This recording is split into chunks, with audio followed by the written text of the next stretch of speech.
If you've ever streamed a song, turned on the radio, or, I mean, even just scrolled through your phone, you have been surrounded by one single musical blueprint. Hmm. We're talking about the verse-chorus form. It's the architecture for almost every pop song, rock song, hip-hop track, you name it. It really is the foundation, isn't it? Yeah. And what's so wild is that this structure isn't new at all.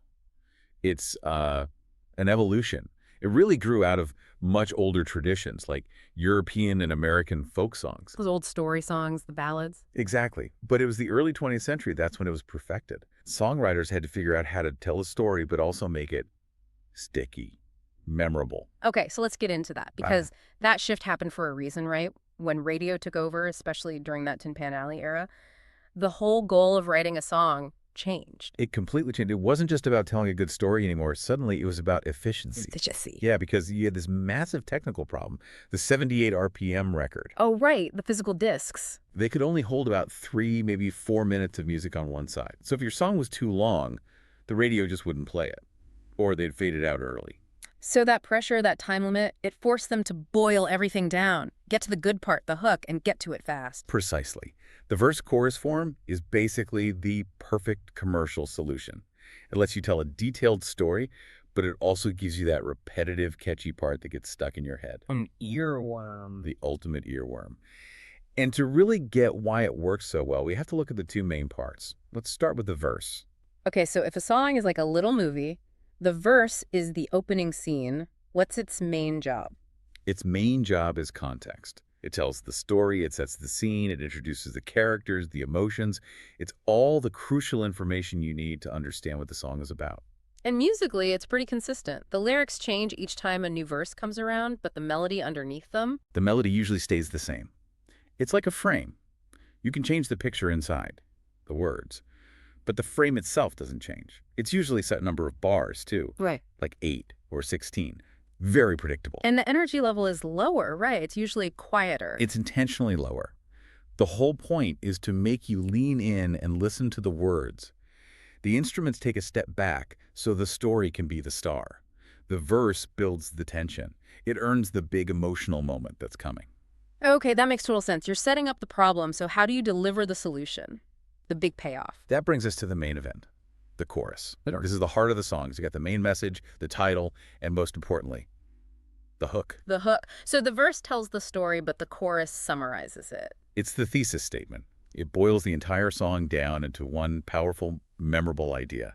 And unlike the verse, the lyrics here are exactly the same every single time. And that's on purpose. That repetition is what makes you remember it. It's what makes you want to sing along. It's literally designed for a huge crowd to shout back at the artist.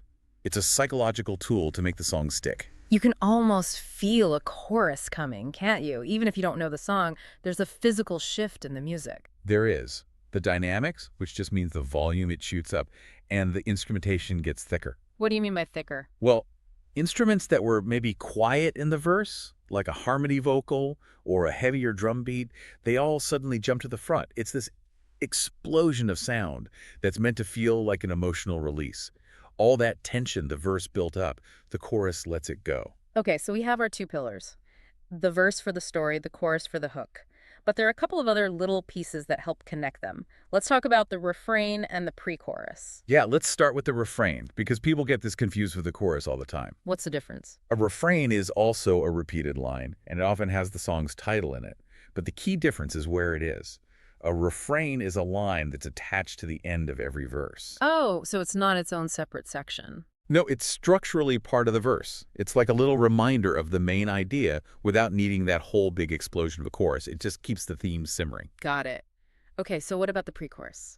The pre-chorus is the ultimate hype man. It's a short section that sits right between the verse and the chorus, and its only job is to build anticipation. It's the ramp leading up to the jump. Perfect analogy. Not every song has one, but in high-energy pop and rock, it's almost essential. It tells your brain, get ready, the best part is coming. And you can hear it build. The melody often climbs higher or the drums get faster. More urgent, yeah. It creates this tension that makes the arrival of the chorus feel so much more satisfying. If you went straight from a quiet verse to a loud chorus, it could feel a little jarring.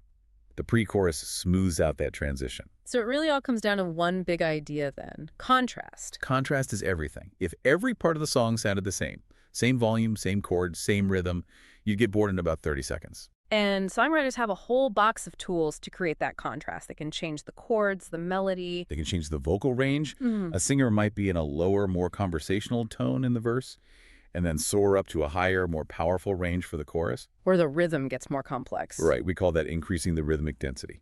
Okay, what does that actually sound like for us, the listener? It just means there's more happening. The drums might play a trickier beat, something called syncopation, that pushes against the main pulse.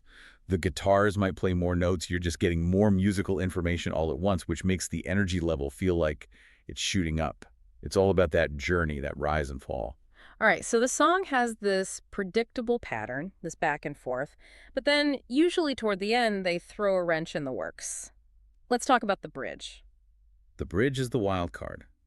It almost always happens only once in a song, usually after the second chorus. And its whole purpose is just to break the pattern. Totally. It introduces something new right when you might be starting to get a little tired of hearing the chorus again.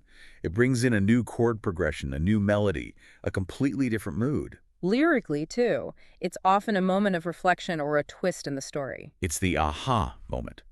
If the verse set up the problem and the chorus stated the theme, the bridge is where the singer has a sudden realization or sees things from a new perspective. It raises the stakes one last time before the end. It's like a scenic detour. You leave the main highway for a minute, and that makes coming back to it for the final chorus feel fresh and exciting again. Exactly. It resets your ears and makes that final chorus hit with the most impact. So let's put it all together. The verse, the chorus, maybe a pre-chorus, the bridge. What's the standard layout we hear in most songs today? The most common one is verse, chorus, bridge, and then a final chorus, sometimes repeated till it fades out. You can think of it as A, B, A, B, C, B. A, B, A, B, C, B. Yep, it gives you that perfect balance of repetition, so it's familiar, and novelty, so it stays interesting. And it all fits neatly into that 3 to 4 minute box that radio established 100 years ago. It seems like even with streaming and no time limits, we're still stuck on that length. Our listening habits are just wired for it now.